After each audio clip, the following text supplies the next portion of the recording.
Dear students, first of all, very much good morning to all of you. As you all of you know that we have started the lesson Source of Business Finance.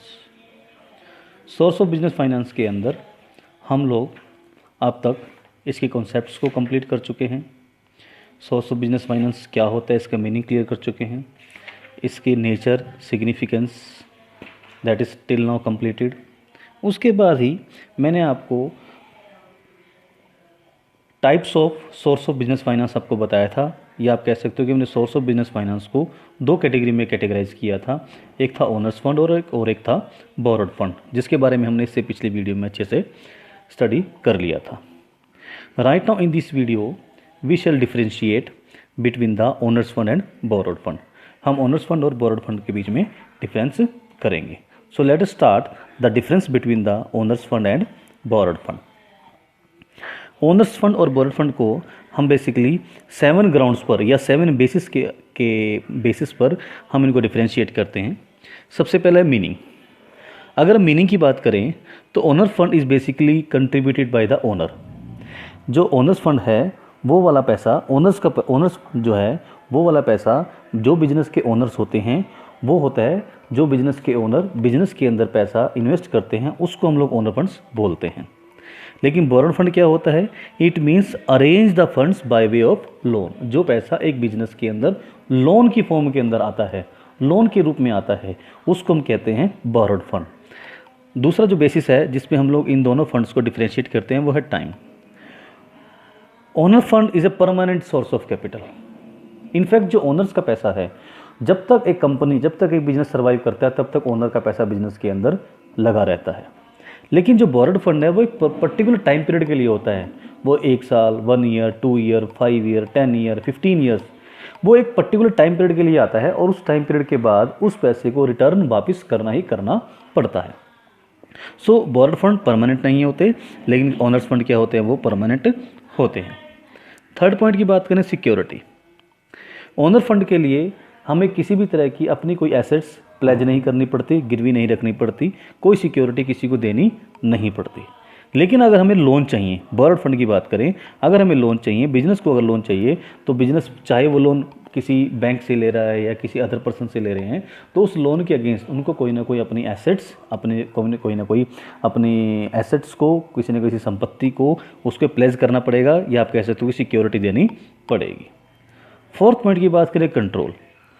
जो व्यक्ति एक business के अंदर owner fund provide करते हैं, या other words में कहें कि जो बिजनेस के ओनर होते हैं, जिसका पैसा बिजनेस के अंदर लगा होता है, वो लोग उस बिजनेस को, हर एक्टिविटी को कंट्रोल करने की अथॉरिटी रखते हैं। इनफैक्ट जो ओनर फंड प्रोवाइडर हैं, ओनर्स फंड प्रोवाइडर हैं, वो लोग बिजनेस की हर एक्टिविटी को कंट्रोल करते हैं। उनका हर एक्टिविटी के लिए डिसीजन ओनर्स फंड प्रोवाइडर ही करते हैं, लेते हैं। लेकिन जो बोरोड फंड वाले हैं, जिन्होंने बोरो फंड दिया है, जिन्होंने लोन दिया किसी फर्म को, वो एक फर्म को कंट्रोल नहीं कर सकते। फिफ्थ पॉइंट की बात करें, सोर्सेज। सोर्सेज जो है, मैंने आपको कल भी बताया था, सोर्सेज के अंदर हम इंक्लूड करते हैं कि क्या क्या चीज़ें ओनर फंड के अंदर काउंट की जाएंगी और किन किन चीज़ों को हम लोग, किस तरह के फंड्स को हम लोग बोरोड फंड के अंदर इंक्लूड करेंगे। तो जो ओनर फंड है उसके अंदर हम इंक्लूड करते हैं बेसिकली शेयर्स को, शेयर कैपिटल को। दूसरा हम करते हैं रिटेन्ड अर्निंग को, और उसके बाद है GDR, global depository receipts, that is GDR etcetera को। लेकिन बोरोड फंड के अंदर हम जो इंक्लूड करते हैं वो debentures, loan, trade credit etcetera. Sixth point की बात करते हैं, return, right to return. Owner funds पे ओनर्स को बिजनेस से एक कोई भी राइट नहीं होता कि वो किसी रिटर्न के लिए क्लेम करे। या रिटर्न से मतलब क्या है कि मान लीजिए किसी व्यक्ति ने एक बिजनेस के अंदर 10 लाख रुपए इन्वेस्ट किए एज ए ओनर इन्वेस्ट किए, और बिजनेस को प्रॉफिट नहीं हुआ, बिजनेस को लॉस हो गए, तो वो व्यक्ति उस बिजनेस से किसी भी तरह के इंटरेस्ट के लिए, किसी भी तरह के डिविडेंड के लिए, किसी भी तरह के रिटर्न के लिए क्लेम नहीं कर सकता। बिजनेस के पास प्रॉफिट्स हैं और बिजनेस उसको रिटर्न दे रहा है तो वेल एंड गुड। अगर नहीं दे पा रहा है बिजनेस उस व्यक्ति को रिटर्न, तो the owner can not claim about the return, कि मुझे कुछ ना कुछ इनकम होनी ही होनी चाहिए। ऐसा कोई हार्ड एंड फास्ट रूल नहीं है। लेकिन जो लोन प्रोवाइडर है, लेकिन जिसने जिसने फर्म को लोन दिया है, उसको एक पर्टिकुलर रेट ऑफ रिटर्न मिलेगी ही मिलेगी।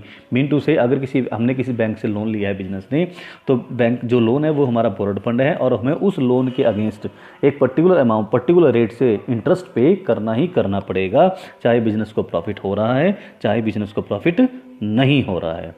राइट, इस बात से लोन प्रोवाइडर को कोई मतलब नहीं है, वो केवल अपनी रिटर्न को लेके ही रहेगा, उसको रिटर्न अपना इंटरेस्ट मिलेगा ही मिलेगा। तो बोरोड फंड के अंदर क्या है, रेट ऑफ रिटर्न कन्फर्म है, लेकिन ओनर फंड के अंदर रेट ऑफ रिटर्न कन्फर्म नहीं है। 7th पॉइंट की बात करें, रिस्क बियरर। इनफैक्ट अगर हम बात करें तो ओनर्स फंड्स वाले क्या होते हैं, एक्चुअली रिस्क बियरर होते हैं। एक्चुअली रिस्क बियरर से क्या मतलब है यहाँ पर कि अगर बिजनेस को लॉस होता है तो भी ओनर्स फंड को ही साइन करना पड़ता है, ओनर्स को ही साइन करना पड़ता है। और अगर बिजनेस में कोई अप एंड डाउन्स आते हैं, लॉस की कोई पॉसिबिलिटी बनती है, रिस्क की कोई पॉसिबिलिटी बनती है, तो सारा का सारा रिस्क भी ओनर्स ही बियर करता है।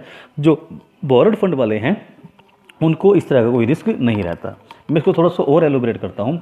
मान लीजिए कभी बिजनेस क्या होता है, कोई लॉस हो जाते हैं और लॉस होने से बिजनेस बंद होने की कैटेगरी पे बंद होने की पोजीशन पर आ जाता है। तो इस केस के अंदर सबसे पहले जिन लोगों ने फर्म को लोन दिया है उन लोगों का पैसा वापस किया जाएगा। बिजनेस की सारी एसेट्स को बेचकर जो पैसा हमारे पास आएगा उससे हम सबसे पहले क्या करेंगे, जिन्होंने बिजनेस को लोन दिया था हम उनको पैसे वापस करेंगे।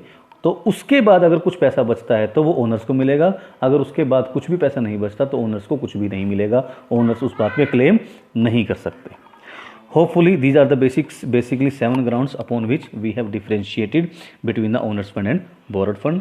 आज की वीडियो आपको पसंद आई होगी और होपफुली आपको यह कॉन्सेप्ट क्लियर भी हुआ होगा। At last I thanks to all of you.